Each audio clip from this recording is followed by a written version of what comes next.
Just as Allah made you more aware of your health now, He also made you more aware of your sins so that you can repent for them before you die, and then find them as good deeds on the Day of Judgment.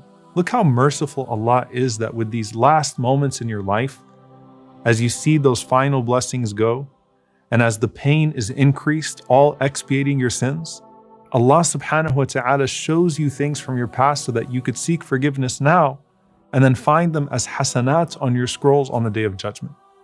How much hope should we have in Allah subhanahu wa ta'ala in these moments? And Imam Ibn Kathir rahimahullah ta'ala comments on a very famous example that we find in our tradition. There's this analogy that Ibn al-Qayyim rahimahullah gave us, that the believer has two wings, the wing of hope and the wing of fear. How much hope should you have in Allah? How much fear of Allah should you have? And he says that the believer throughout their life should have a little bit more fear than hope. Because by having a little bit more fear than hope, that means you're going to interrogate yourself more. That means you're going to work harder. That means you're going to work with a greater sense of urgency. But Al-Hafidh ibn Kathir rahimahullah said that as you start to die, the wing of hope should start to become higher than the wing of fear. Because at that point, you can't do many more deeds. And you look to the mercy of Allah subhanahu wa ta'ala and you don't despair. You're in your bed and your flashbacks could paralyze you from seeing the forgiveness of Allah ahead, or the blessings He's still surrounding you with. Remembering sins can be a blessing, especially if it motivates us to repent and makes us hopeful in Allah's mercy. But sometimes it can grip us with despair that makes us doubtful if there's any hope left for us at all.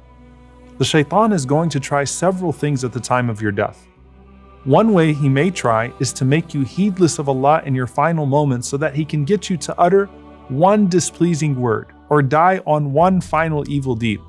There's a famous story of Imam Ahmad rahimahullah that when he was dying, he was saying, La laysa ba'd, no, not yet.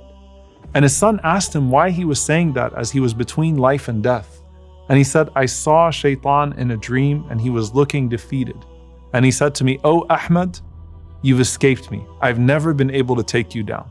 And Imam Ahmad rahimahullah said that I told him, no, not yet, as in the battle with shaitan lasts until the very last moment that you have on this earth. But he may also try to get you to despair from the mercy of Allah subhanahu wa ta'ala. The Prophet sallallahu alaihi wasallam said that shaitan challenged Allah.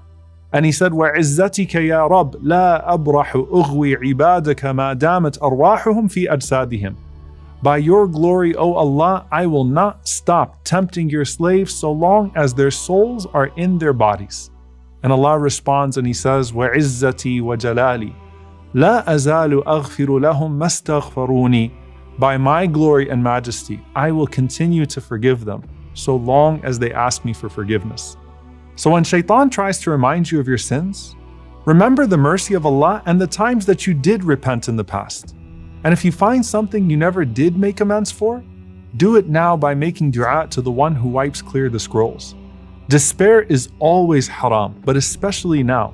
قُلْ يَا عِبَادِيَ الَّذِينَ أَسْرَفُوا عَلَى أَنفُسِهِمْ لَا تَقْنَطُوا مِنْ رَحْمَةِ اللَّهِ. Say, O my servants who have transgressed against themselves, do not despair from the mercy of Allah. Husn al-dhan in Allah, having a good opinion of Allah, is always the best deed, but especially now.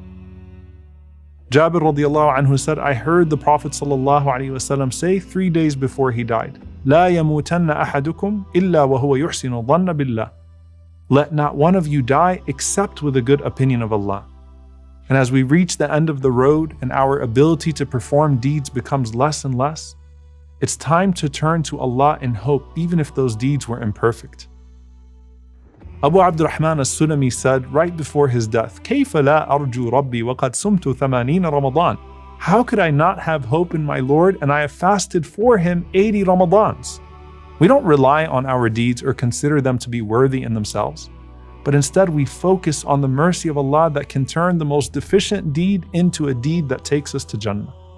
The Prophet ﷺ encountered a man that was crying out, Wa dhunuba, wa dhunuba, O my sins, O my sins. And the Prophet ﷺ said to him, instead of saying, O my sins, O my sins, say, Allahumma maghfiratuka awsa'u min dhunubi. وَرَحْمَتُكَ أَرْجَى عِنْدِي مِنْ عَمَلِي.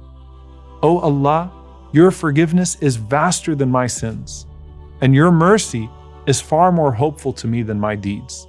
The man said it, and the Prophet ﷺ said, repeat it again. So he repeated it again. And the Prophet ﷺ told him to say it again, and he said it again. And the Prophet ﷺ said, قُمْ فَقَدْ غَفَرَ اللَّهُ لَكَ. Now Allah has forgiven you.